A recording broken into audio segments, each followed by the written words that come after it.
Okay, of course, first things first is to introduce yourself, who you are. Yes, thank you again for having me. My name is Autumn LaBella. That's Autumn, like the season, and then LA, big Bella.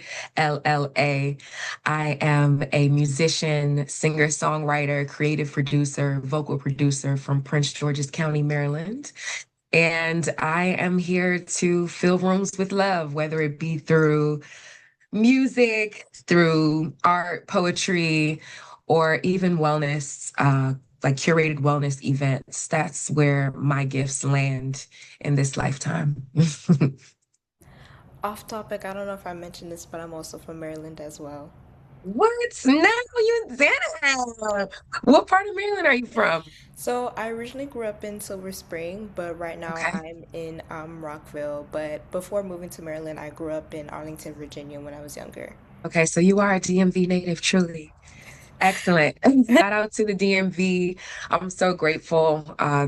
Well, I'm sure we'll get into that, but shout out to the DMV and breeding some excellence. We appreciate you, DMV. And going into our first question, how did your start in music begin? Like what is your music background? Do you have any like influences? Like explain your artistry. So I would describe my artistry as being like rooted in like transformation, love, and courage, like beauty. So whatever I put my pen or my artistic mind to, I'm trying to reflect those qualities. That's how I would describe my artistry. My start in music began in church. So when I was 3, I sung a solo for my church choir, and my parents used to always say how they were surprised that I got up there and was not afraid to like sing, barely, hardly knowing anything about stage presence, but for some reason it was just something that resonated with me. So they noticed that gift early in me and came to terms with cultivating it as well over the years. Then in high school, I really enjoy creative writing, poetry, putting short stories together. And then I joined chorus and concert choir, which were ways that I began to learn classical music training and music theory.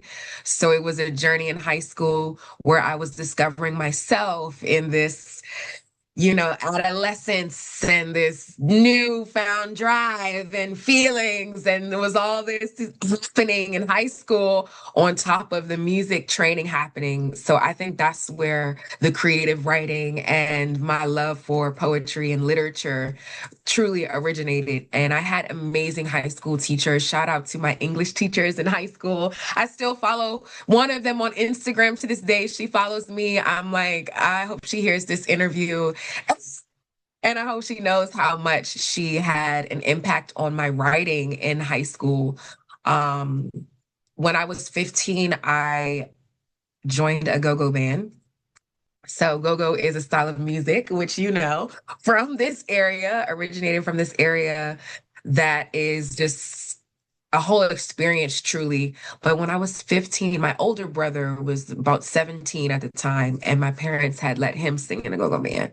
So I used that against them in my debate for why I should be able to sing in a band. So ultimately my cases were strong enough, and my parents begrudgingly allowed me to sing in a go-go band. And I was in the go-go band with like 19 plus, right? So, and all men. My go-go band manager was a woman. And so she was the grounding force for us, of course, in the room. But I was like traveling across PG County, DC, and Virginia, Maryland. I remember we had a show in like Lusby, Maryland one time. And I was learning early, like stage presence at 15 years old. So I started singing in a go-go band. So then you have, right, this high school emotion mixed with concert choir, mixed with, so like that classical music training, in addition to street style performance training that, and then in college, just to fast forward from there, I combined everything and realized that I enjoyed putting my poetry to music.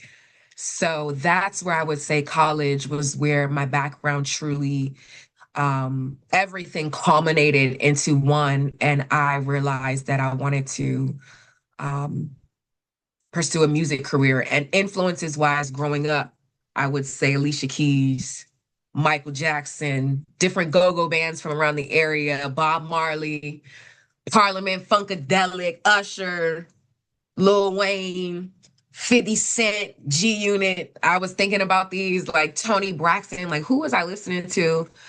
Kirk Franklin, Beyonce, Karina Passion, Nivea, Cherish. I don't know if you remember, there was a group called Cherish. I enjoyed them. Rick Ross, Jeezy, and I would say now Wale, and back then Wale too. In high school for sure, I was listening to a lot of Wale. Now Wale, Fabo, Phabo, an R&B artist, SZA, Destin Conrad, Key Glock. I enjoy Victoria Monet's drive and her hustle, her as well. K Tronada, Ombre, the internet. Yeah, nice fusion there. And in what genre would you define your music? Is it like kind of like I guess like a genre blend of like R&B, hip hop, maybe some other genres you want to throw in there? Yeah, I would say it's a fusion of R&B, hip hop, funk, jazz, sprinkled with go-go, a little bit of soul in there. I've been experimenting with Afro beats and like Afro R&B fusions. So I'm excited to release those and yeah, have some fun with those artistically for sure. And do you maybe want to tell a story through your music? I do want to tell stories through my music. I think that's even when I go back and think about the breakdown of the background that I just gave, it's like everything originated with that, with storytelling, my experiences and taking experiences from my life or the people around me to capture these moments in time and be able to be a catalyst for communication through art. And is there a type of impact you want to leave with your music? Yes, I do want to leave impact. I do. When I think about my music career and even sharing more about it in myself, I think that one of the big things that I think about, especially as of late, has been, did I reflect love and beauty? Like I know it's in my name. It's like it could be sounding so simple, but when people came across me and my artwork, did they experience, could they feel something? That's important to me. Was it just like, oh yeah, she's cool. Oh yeah, yeah, yeah. Or was it like memorable? Like her interactions with me made me feel seen. They made me feel encouraged. They made me feel alive. And I laugh, but it's true. I want to make sure that people who interact with me or hear or are influenced by my artwork and my music know that they matter, that their voices matter, our thoughts matter, our actions matter. And I repeat that continuously because when it's true and when you believe it, I think that we vibrate on a higher frequency as people and as purpose-led people. And I do also think that at some point in this journey, my impact will be for other artists. I could see myself as an artist manager. I could see myself as a record label owner or A&R, because I truly believe that artists' mental, their emotional, physical, financial, legal, all of those qualities are important to be a well-rounded functioning artist. And I think that, between music theory, business education, and music advocacy or even artist advocacy, you can really help other people. And so that's the impact that I would want to leave ultimately. And I don't know if this is off topic, but I also kind of wanted to get a little deeper into, of course, like go-go music. And I know that's a genre that's not really talked about a lot, or either Yeah. mainstreamed. I think it's interesting because, and I want to get your opinion on this. Or I don't know if I'm sorry, the artist Lizzo. She I think released a new album sometime like almost 2 weeks ago, a week ago, and Okay. she did like I think kind of like a remix or like a cover of that one song, "Sexy I've Lady." heard I've heard this. Yes. I Hmm. haven't heard the song in its entirety yet, but I did hear a snippet of it on Nucci's Front Porch series. So shout out to Nucci and the Front Porch series. I haven't listened to the entire remix though. I must be frank and say, have you listened to it? Not yet, but Okay. I did see that when she, I think, like posted maybe like a snippet of it, people in the comments I saw were saying like, "Hey, bring the original artist into the song too." Like, like you can't have like a DC song without including DC artist in it. And she did happen to, of course, bring in the original artist, as well, just to kind of bring it all together. But I think it's interesting because in my mind I was kind of thinking like, how does Lizzo know this song? Or it's like, why did she want to cover this song? Or I was just curious because again, like go-go music is not really mainstream and it's not really talked about a lot. It's like it's just something that people, of course, that within the DC, Maryland area know. So I think the last song, maybe known song, I don't know, that was like mainstream was probably like One Thing by Emery. That's also Mhm. like has a lot of go-go sounds. So Jill Scott's It's Love. mhm. Hmm. And yeah, of course, like I just want your opinion. Like, do you think maybe go-go music will kind of become mainstream, especially with like what Lizzo was doing? Well, I think it will become more mainstream. I mean, even through artists like Wale, right? He continues to put go-go in a position to be heard on larger scales other than inside of the DMV. So I think that's important. I think that percussion ultimately is a huge part of it. So artists like myself, who continue to perform live using sprinkles of go-go influence throughout percussion or whatever it may be, horns, shots, melodies, piano melodies. I think that we can keep it alive and continue to increase the visibility of go-go. There's been so many more movements around go-go in DC to keep its culture alive and nourished. So I think that continuing to advocate for the art and this music genre is important. It is important because of what it truly stands for. I do think that it will become more and more mainstream, but I also think that it will forever be our mainstream. It will always be the DMV's mainstream, but I do think that go-go has continued potential to influence the way that mainstream artists interact with the sound. No, I completely agree. That's why it was kind of surprising to see Lizzo kind of, do a cover of that song because again, it's just like it's a song that I It's grew time. up on. Yeah, and it's just like I thought it was just within the area, so it's like to see Lizzo do it and put it on her platform, I thought it was just very interesting.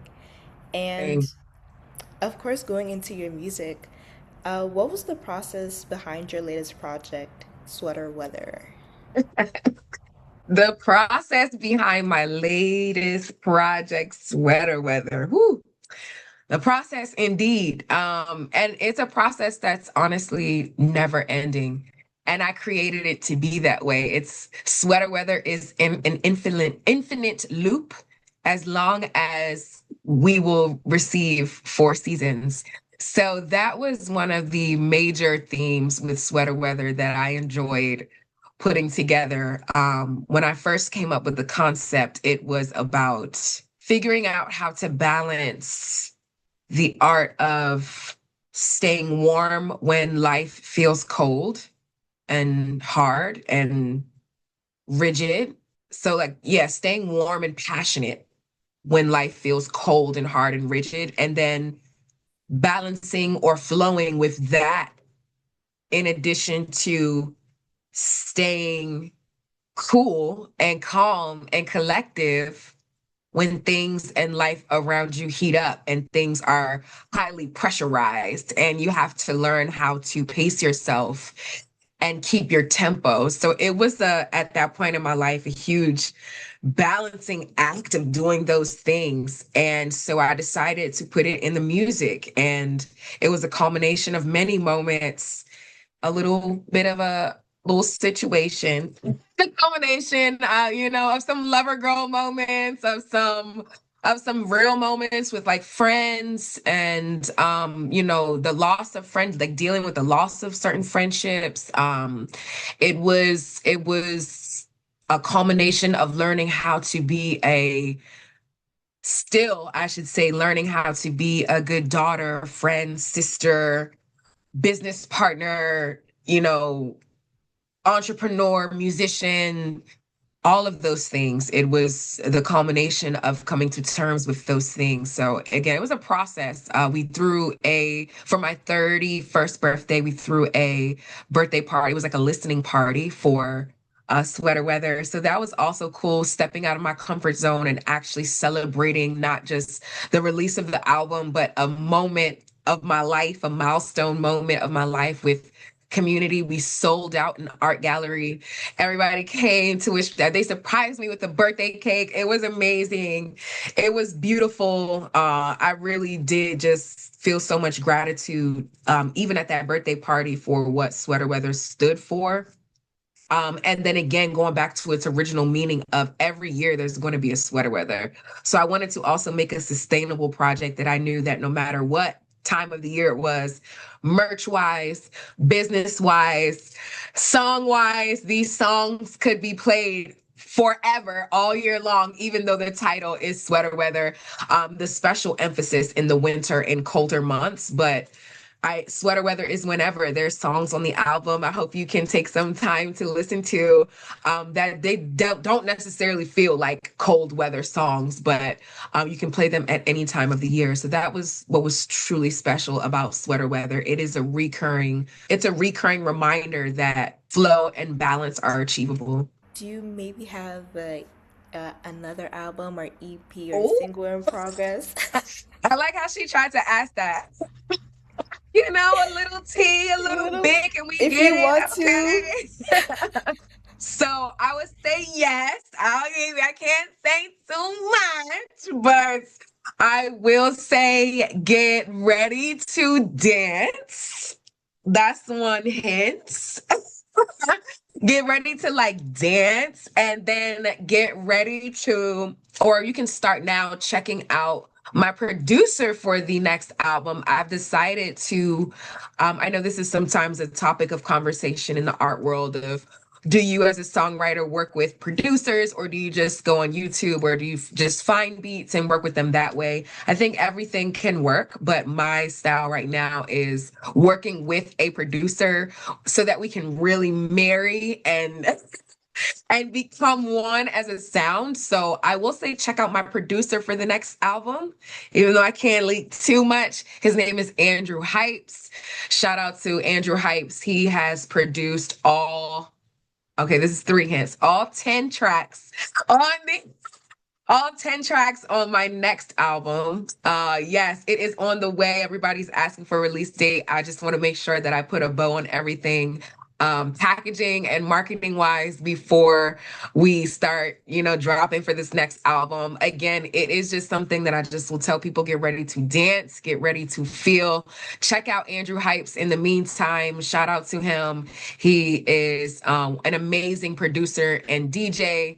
So that is a beautiful part about that as well. Have you done any, I guess, like live performances? Or if you've done any live performances, do you maybe want to shout out a couple you've done? Have I done some live performances? Yes. I've been so blessed to perform in so many beautiful spaces.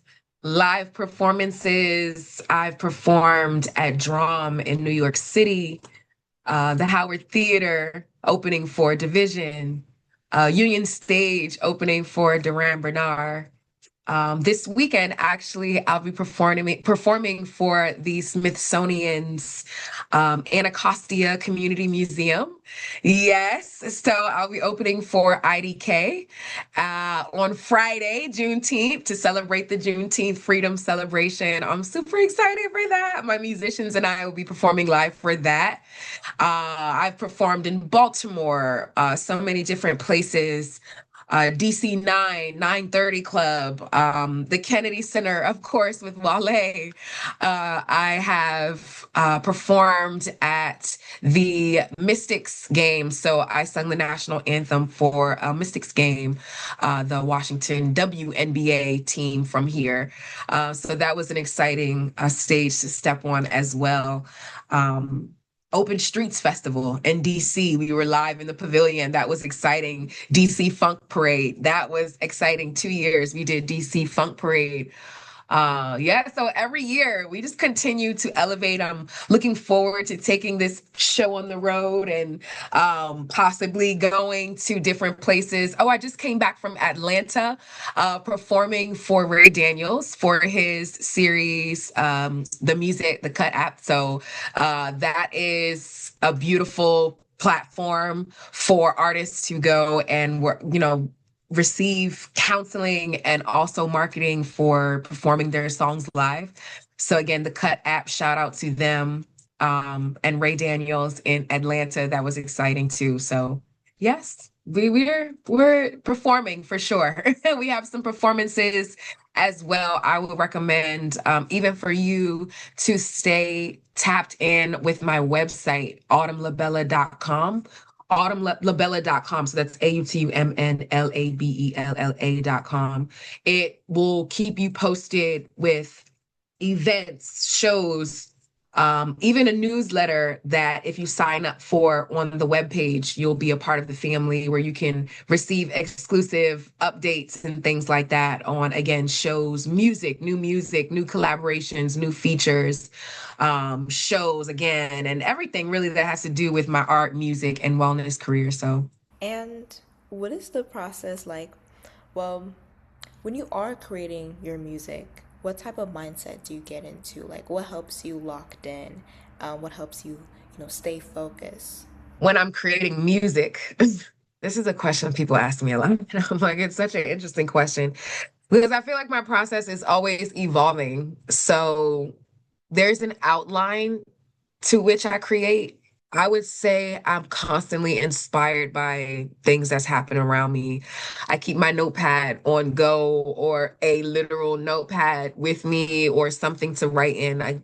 My friends tease me about that. I always have some type of journal or even right here. I was like, oh, I don't know for the interview if I'll need to take notes. So I have my notepad just literally just jotting down things that happen to me or things that I see, things that I learn from.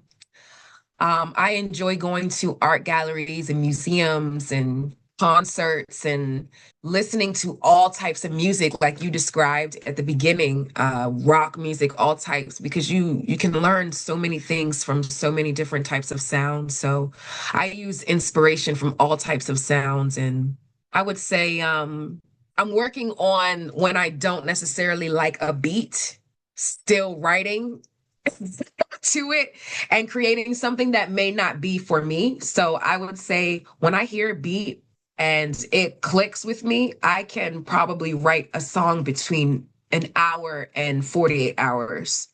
Whereas if I don't really resonate with the beat, it might take me a little longer. Maybe, I have to really kind of come up with something and really conceptualize the moment. So I'm working on that.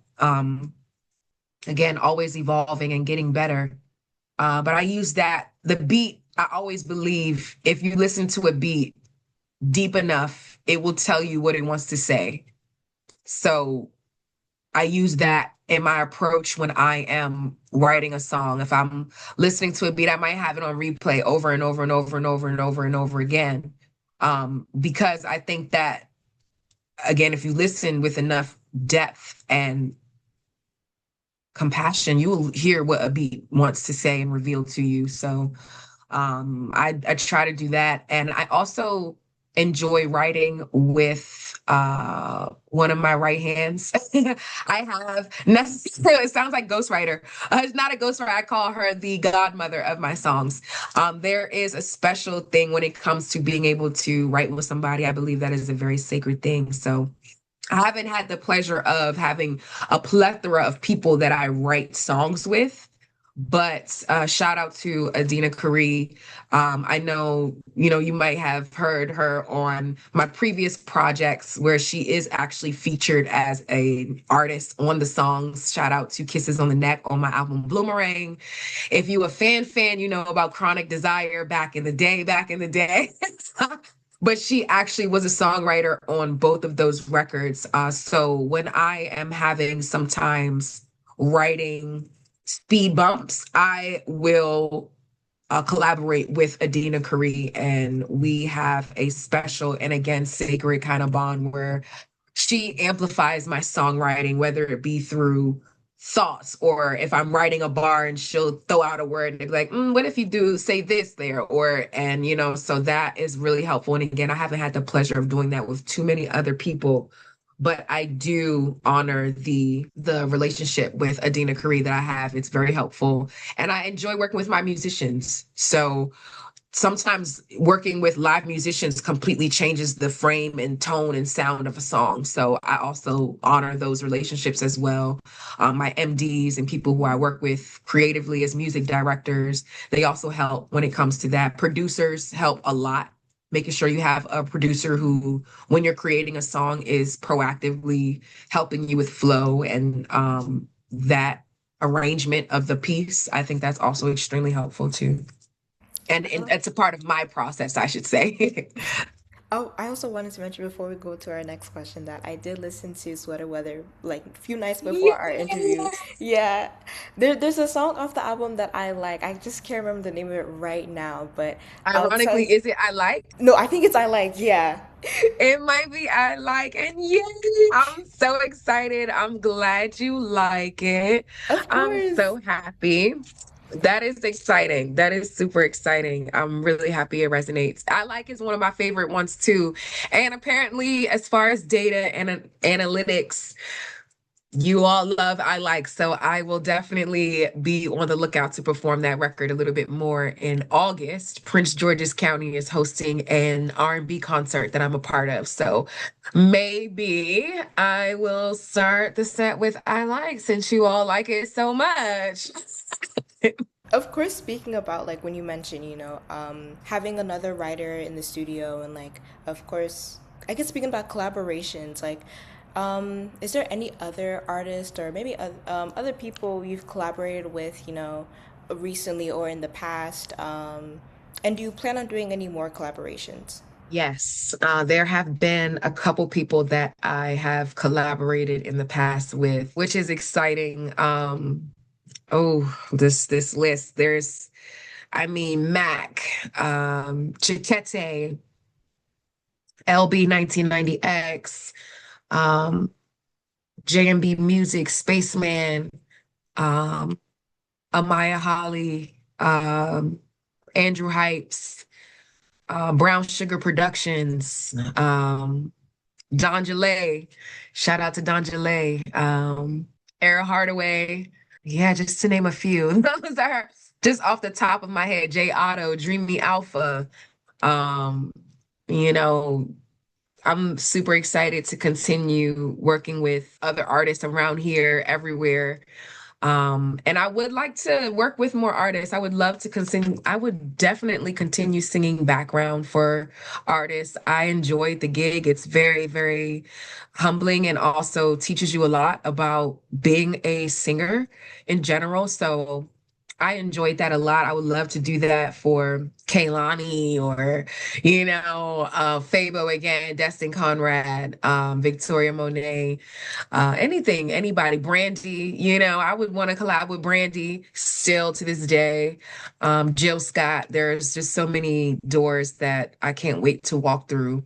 And I'm grateful for all my peers in the DC area and outside of the DC area who continue to support and uplift my artwork. It is encouraging and it's not taken for granted.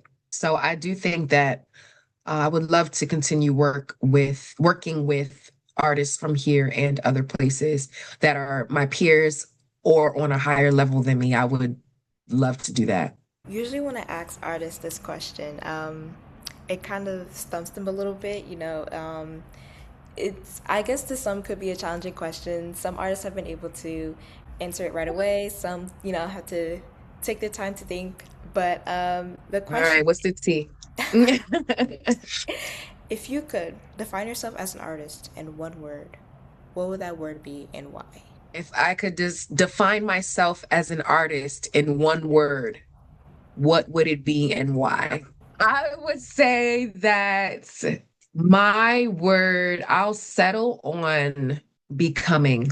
I'll settle on becoming because in gratitude, I look back at all the things that I've done as a performing artist, musician, singer, songwriter, and I'm so grateful because they all led me to this point.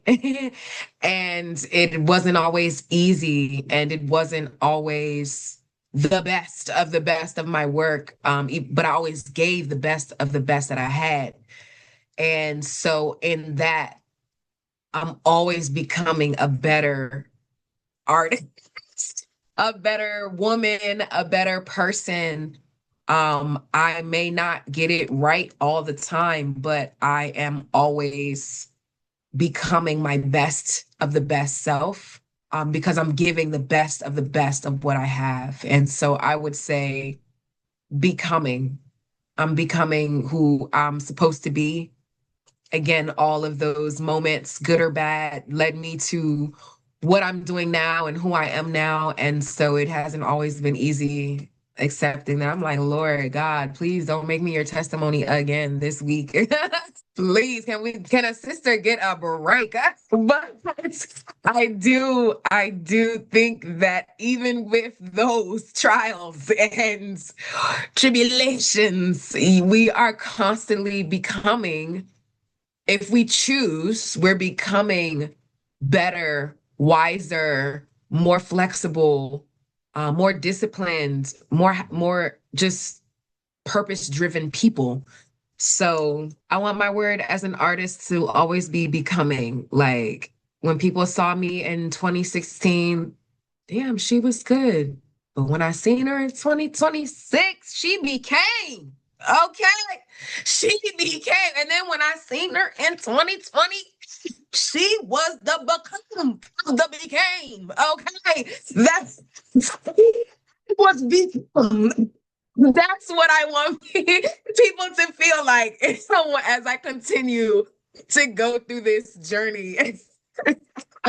As I continue to go through this journey, that's what I'm ultimately striving for. So I would say my word is becoming, and I thank you even for asking that. That is such a beautiful question, and I needed that checkpoint. So thank you. Of course, no. It's crazy because when kind of, sorry, not to get off topic as well, but when like I think almost 2 years ago when I started my radio show and like when I was thinking about okay questions to ask for artists, I was thinking maybe this question because like again like I feel like I don't know when it comes to being an artist. Feel like sometimes people can put you in a box, like label you a lot of things, and it's just like maybe you're not those things, and maybe you want to kind of define yourself as maybe just one thing, maybe one thing that's true to you, and that's why I also love your answer as well, becoming, and it just also reminds me of like transformation and evolving, and I think that's what you're doing through your music. So Thank I you. I applaud you for appreciate that. that. Yeah.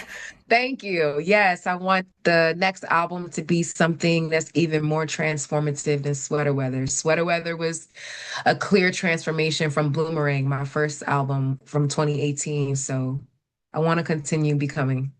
And do you usually, I guess, when it comes to visuals, say like, doing music videos and like maybe visualizers as well for your music, do you Mhm. maybe also bring that kind of vibe as well, like the becoming vibe or maybe another vibe? For sure. And I look forward to this next album. Remember, my clue is get ready to dance. Okay. So I have been pushing myself. I'll give y'all another hint out of so many comfort zones to really communicate how I'm feeling at this point in my journey. And I will say movement. The album is a movement. I want to inspire movement. I'm blushing naturally. Like that. I'm excited for this project. Like, wow. Um, but I would say it is similar to the way musically, except for, well, I don't know. Let some of my comrades call it, they're probably the same. And I think as I think about it, it's probably the same. I think I'm a little less. No, I'm not. I can't even say that now that I think about it. No, I think they would say most people who have been in my creative space when I'm creating, they tease me for being extremely particular. So I would say that with visuals and with music.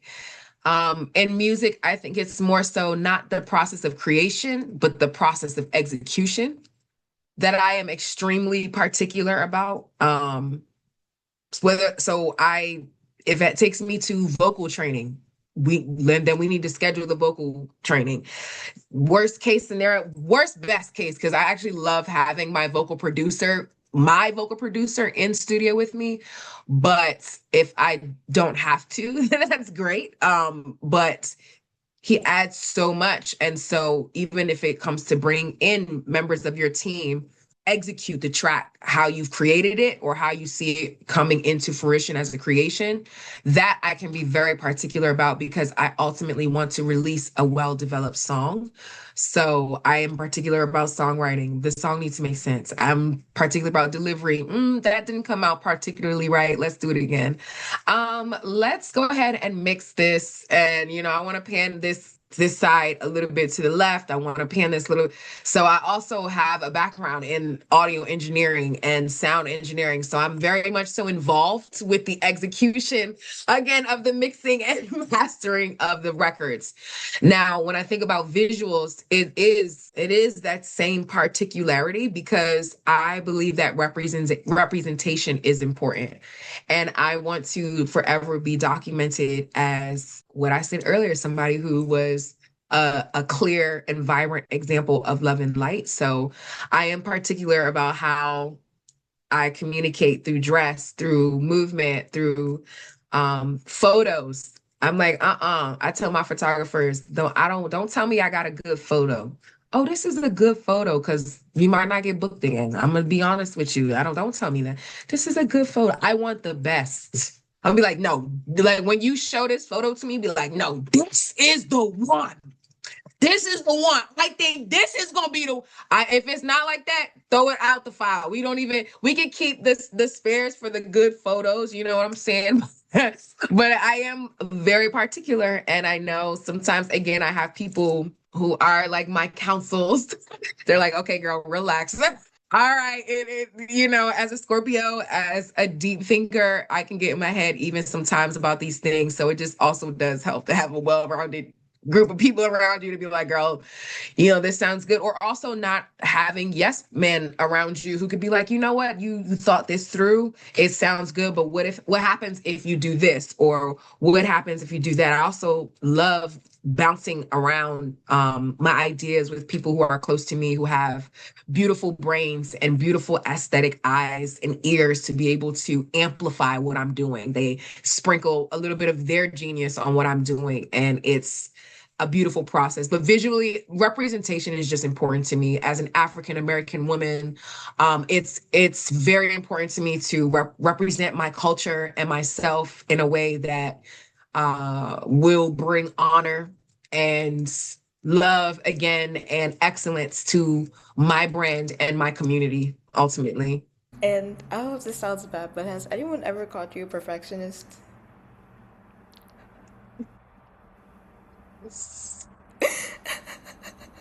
Yes, yes, it's But been I said get a it. couple times a week. It's been said a couple of times, I suppose. Yeah. But you know what? I think it's less about perfection than it is about excellence to me. And I know that can even be controversial depending on who you're talking to, but I don't mean it in any controversial way other than I would rather I would rather excellence than perfection and progress. I would rather excellence than perfection, but progress in general.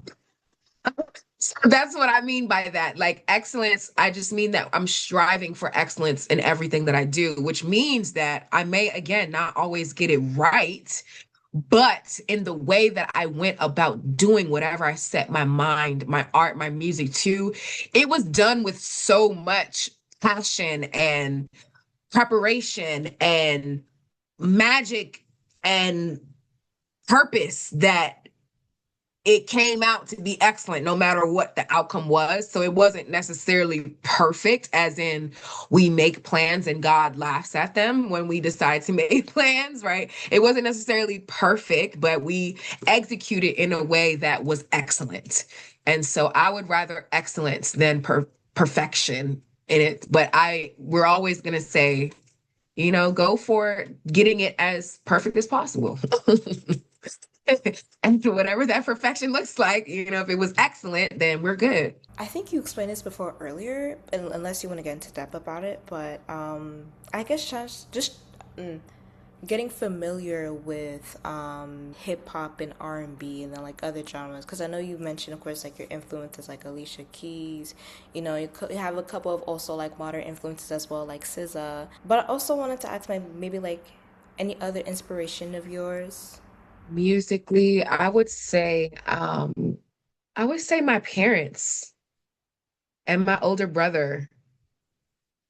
My mom is a percussionist, she's a drummer and audio engineer, like by trade, and engineer by like discipline. So she actually to this day is still an audio visual director at a church. She continues to work in the music industry as far as AV and sound production. So being a percussionist and a drummer, my mother has been a huge influence on the way that I choose to pursue my music career. She keeps me grounded in so many ways, whether that be as an advocate, as a critic, as a critic, as a supporter, as a cheerleader. I mean, my mom is at front row at almost every show. She's been in some of the Trent shows where I'm like, Lord, somebody please watch my mama in the crowd. She pulls up for her baby, and I appreciate it. It's so appreciated. I would say my dad was a funk DJ in his time. So growing up with so many inspirations, in addition to go-go, because my dad was from Southeast Maryland or from Southeast DC and Maryland, Landover, Maryland, eventually. That was something that I also grew up with a fusion. Now, my mother was from Brooklyn, New York as well. So I also have family that is very, very, very much so etched into the Brooklyn, New York music scene. And so that was a huge, just rewinding back to mom. If I'm thinking percussion, drums, New York, and then contemporary Christian. My mother loved listening to contemporary Christian music. And then my dad was again the funk DJ, jazz extraordinaire, R&B zaddy. He had all the records, one of those old school record towers that I used to always love to go through. My dad was, I mean, he was just an amazing when it came to knowing music. He would have been a great A&R. My dad had such a beautiful catalog of music. He got me into funk. He got me into jazz. He got me into hip hop, like old school hip hop, and really understanding words and using music to make that impact you asked me about. When I released my second or my first mixtape in college, my dad listened to it and he actually enjoyed it. He just had asked me, like, why did you cuss so much? Like, what's going on? Like, I was 19. I was like, saying whatever I wanted, whatever. But he instead of chastising me and judging me, he did ask. He was just like, "Well, why are you speaking that way?" I'm like, "Well, Dad, more I can make my points resonate with people if I add some cussing to it. I can make my words more stronger. I can deliver them stronger, make people listen louder or listen deeper." And he just looked at me and he's like, "I have been a funk DJ from the 70s on, and I don't think you ever need cussing to deliver a message." And so he challenged me in that moment to try to write from a perspective of not using cuss words to describe what I wanted to say. He challenged me to actually use the art of wordplay and the art of literature and song structure and sentence structure to deliver messages that I wanted to say. And I think ultimately that has made me a stronger writer. It has made me a stronger musician. It has made me a stronger song stress, even performing live. I don't necessarily have to rely on cussing to deliver a message. Even if it's a strong point, I've learned how to poetically say things in a way that are captivating without being vulgar, even when it comes to maybe more sexy conversation or topic in song. I've learned how to not necessarily say things in a way that may be vulgar or too aggressive, because of also that translated to marketing as I got older and as far as more experienced in being a musician and a songwriter.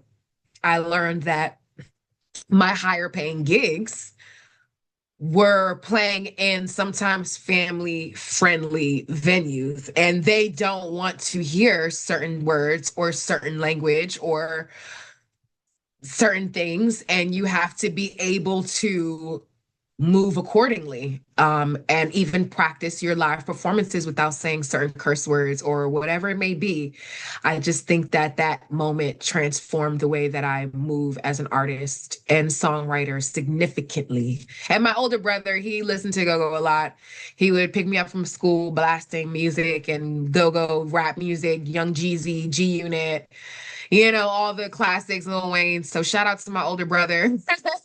I spent a lot of time as his passenger princess. I was his first passenger princess. And so I think that he had a huge impact on the type of rap music and the type of hip hop music that I like to listen to. Any advice for any artists, who are going into your direction of music, artists, especially, from the DMV area, who want to maybe shine light on maybe go-go music or maybe other genres as well too. And then the other question is, I actually thought of this, and I might start asking people, who I'm sorry, like, of course, like who do rap and do hip hop. What is your favorite, I guess, book or poem? And does that, I guess, literature kind of affect your wordplay or the way you think? That's an excellent question.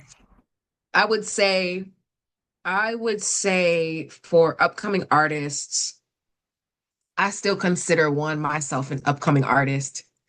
I've done many great things, and I'm so grateful to be able to be in that position. But like I explained, I want to keep going, and I want to continue to be a student of life, of see, of music, of art. So I don't plan on stopping the learning process anytime soon. I would say stay grounded, stay a student, stay teachable. Again, you just never know like who you're going to run into or like what you're going to learn from people around you. So staying open and teachable is so important. Stay uplifted. This industry can we there's so many unsungs, right? There's this industry can have you moving so fast. And nature doesn't move that fast just naturally. It takes time for flowers to bloom, and it takes time for vegetables to grow, and it takes time for you to become the best of the best. So it doesn't happen like social media like immediate gratification might try to convince you that it does. I would say stay uplifted through the hard times in life, because sometimes as artists, that's where like songs and motion don't stop, people do. So if you decide one day that you're not going to write songs anymore, then you're just not going to write songs anymore. You have to stay uplifted. And there are so many things in this art and music career that can discourage you from staying on that purpose driven path. But I do think that if you, I'm like, I am the moment right now, the golden hour. I think that if you can stay uplifted, it just brings so much to the journey. Don't stop, keep going, just keep going. Again, music and ideas don't stop. People do. So I would say take that as like now it's like completely shaded. I don't know what's going on with this light, but I'll take the moment. Okay, that just on tour going crazy. All right. I would say also too, helping other artists become again that like financially, legally, mentally, emotionally, physically, creatively stable. Like aim for that. Aim for that over anything else. Practice, practice, practice. I talk to my musicians about that a lot. I don't ever want artists who are influenced by me to think that they don't have to practice. I practice. I spend time with my craft in an intimate way, whether it be through challenge myself daily. Like if I just hear a song, write to it. Like even if you're not going to do anything with it, just try to continuously exercise your songwriting skills, your live performance skills, practice, practice, practice your music theory, music business, practice advocating for yourself and reading through paperwork and contracts and reaching out to places to book yourself, practice study halling. Just making time to sit down and study. Like that is something that I would also recommend that upcoming artists do. Study your craft and don't stop. I would say for the last question, one day on the next interview, we'll go through my bookshelf here. You know, this is a great question. If I can, I'm going to pull, I'm going to pull a couple books here, just a couple, and then I'll let you be. All right, so I'll start with these two because it may seem funny and kind of like a nerd, but I would probably start with the dictionary, and I would probably start with the thesaurus. This is a international fourth edition old time thesaurus that has been in my family for years. And I use a thesaurus and dictionary when I am, and also a like poetry rhyme book that I have as well. So I'll put that in one category as one. So your resource books as an artist, dang it, there's one more too. I'll mention it. But so and I'll put it under resource books. When I say resource books to these two, I mean like as far as strengthening your craft. Instead of thinking that you have roadblock or creative block, sometimes you just don't know the word.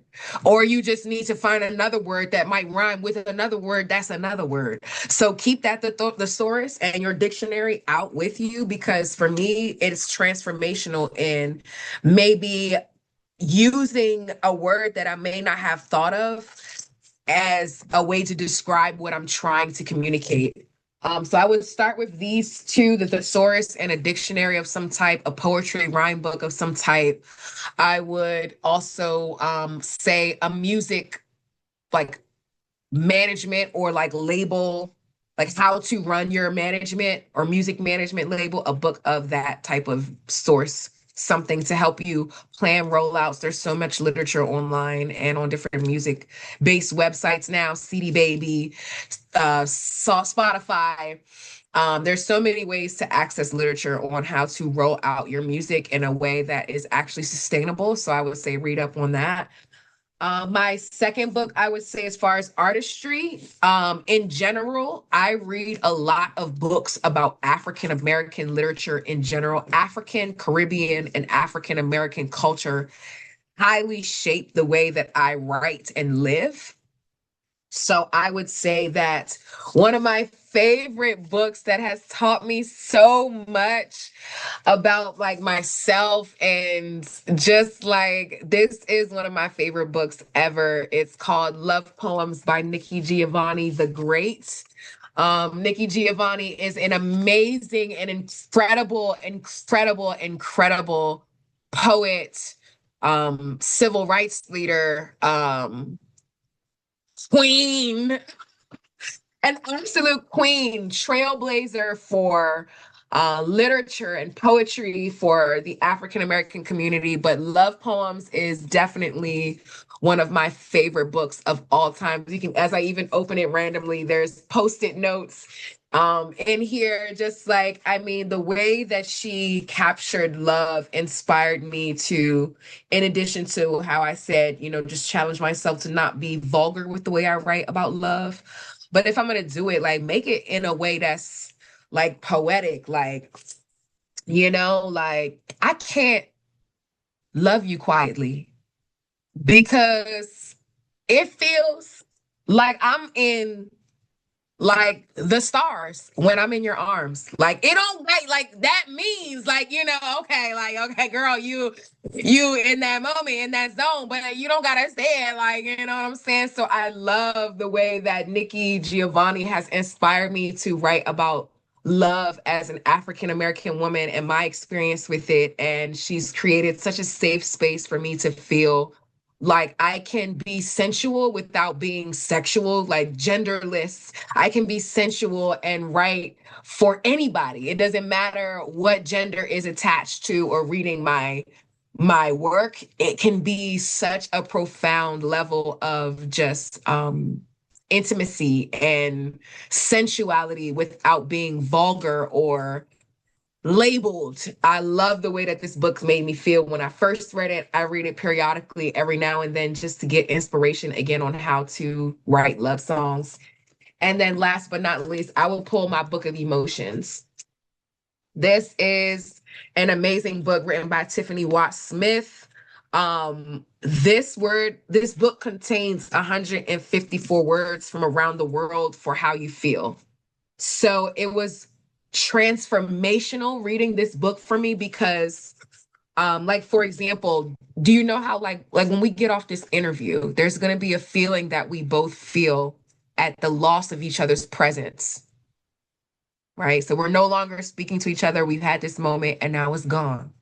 But my spirit will still be technically lingering with you and you for me. There's a name for that.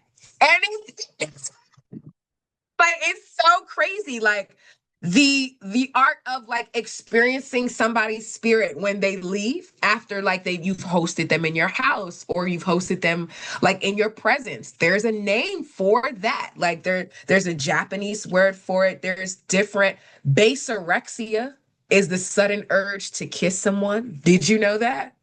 Okay. So this book literally transformed my life. I just started thinking there's so many ways it breaks down so many words down from like jealousy to pride, like what paranoia truly is. Oime in Japan, where the pleasures of being cared for by others are celebrated. So that word is called oime, which is just again the gratitude that you experience from specifically being celebrated by other people is called oime in Japan.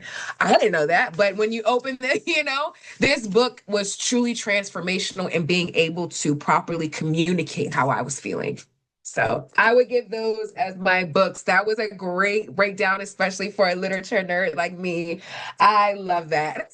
Yeah, I love that. Of Yes. course, no, and you just recommended me some new books as well to read. Like, I love reading books based off, like, again, like just emotion, but then also it's just like, um, kind of, what is it? Like, understanding, like, maybe, I don't know, human emotions that you just really can't explain. Like those books I really want to get into.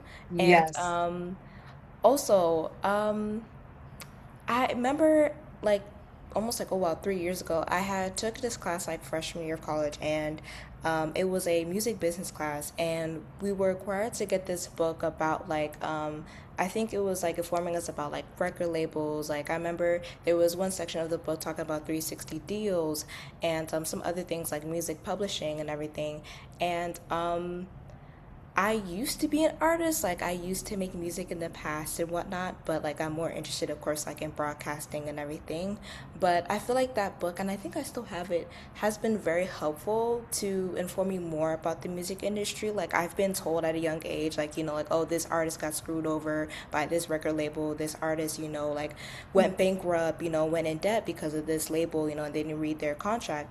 But Yep. learning more about things like that, especially with the 360 deal, because I've heard a lot about that too throughout the industry. But that's also been a useful book that I use. I'm not sure if I ever want to go into the industry, but it You just kind are of in the keeps me. industry. PR makes the world go around. I'm telling you, we can't survive without this. It means a lot that you want to explore my artistry. There's this synergy that comes with PR, creating these networks. The station is for New York. That's not our area where, we're from as far as the DMV. So it's exposing New York listeners to what we're doing here and where we're from. So I never take PR for granted as far as being an industry essential. I actually would, to go back to your other question, I know social media is such a huge driving force, but traditional, just regular old interviews and PR, sitting down to talk to the journalists, the broadcasters, the radio hosts, they are really still, no matter what social media makes you think, they're still huge forces in making sure that artists succeed. They're huge. Y'all are huge. So you're definitely in the industry, babes. You definitely are. Thank you. But no, what you said is also very meaningful as well, because I've been seeing things online where people are like, journalists are being replaced by, I guess, like influencers and stuff like that. And it's like, Mm, not having, I guess, the mm. opportunity to, yeah, interview people and things like that. But I was just I about to just, say that. yeah. What makes this more meaningful for me, as far as you not being an influencer, well, you could have been, but as a real journalist, you actually had to take this time to sit with me and actually get to know me without just speculating about what you see online or what you heard. This is like straight from me. This is a credible source. And this is a credible source. You're not just finding things out about me. This is what builds relationships into the future. And you know what I'm Yes. saying? Having genuine media relationships comes from taking the time. So, yes, I don't want to cut you off, but But exactly, yeah. I guess I was gonna say something else. But yeah, no, that's one book that I really do rely on. And I guess, do you have any last words or anything else you want to say? I would say we definitely dug into the girl's life today. I hope that you all continue to support Tatiana in her endeavor to elevate artists and keep us grounded and taking a moment to stop and check in with who we are, who we were, and who we're becoming.